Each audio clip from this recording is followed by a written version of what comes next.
Moving on. మనలో చాలామంది రోజును మొదలు పెట్టేది ముఖ్యంగా నార్త్ ఇండియాలో టీతోనే. అలసట తీరేది కూడా టీతోనే. ఆరోగ్యానికి మంచిదంటూ మార్కెట్లోకి వచ్చిన ఎన్నో రకాల టీలు ఇప్పుడు మార్కెట్ను ముంచెత్తున్నాయి. కానీ నిజంగా అవన్నీ టీలేనా? టీ అనే పేరు వాడితే సరిపోదు, మూలం కూడా అదే కావాలి అంటోంది FSSAI. అసలు అంగట్లో దొరికే టీ కాదా? అసలు ఏది ఒరిజినల్ టీ? FSSAI చెప్తోన్నది ఏమిటి? దానికి సంబంధించే ఈ వార్త. ఇప్పటి వరకు మనం తాగుతోన్న herbal tea, flower tea, lemon tea, rooibos tea ఇవన్నీ టీలు కానే కాదని food safety and standards authority of India FSSAI తేల్చి చెప్పింది. టీ అనే పదానికి స్పష్టమైన ఒక లైన్ గీసింది. కేవలం కెమెల్లియా సినెన్సిస్ అంటే తేయాకు మొక్క ఆకుల నుంచి తయారైన పానీయం మాత్రమే చట్టపరంగా టీ అని చెప్తోంది.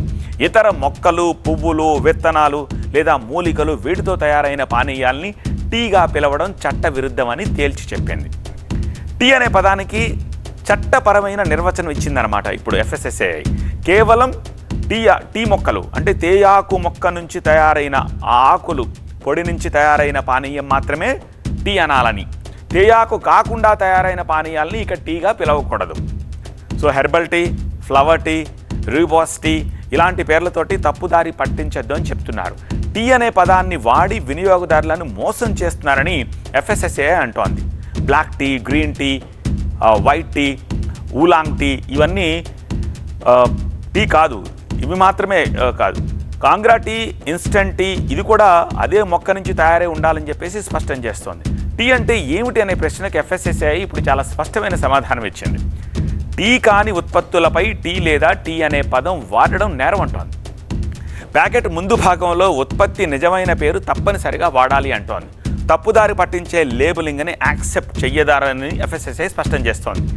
టీ కాని మూలికా పానీయాలు ప్రొప్రైటరీ ఫుడ్ కిందకు వస్తాయి తప్పితే టీ కాదు అంటోంది. అటువంటి ఉత్పత్తులపై నాన్ స్పెసిఫైడ్ ఫుడ్ రూల్స్ 2017 వర్తిస్తాయని చెప్తోంది.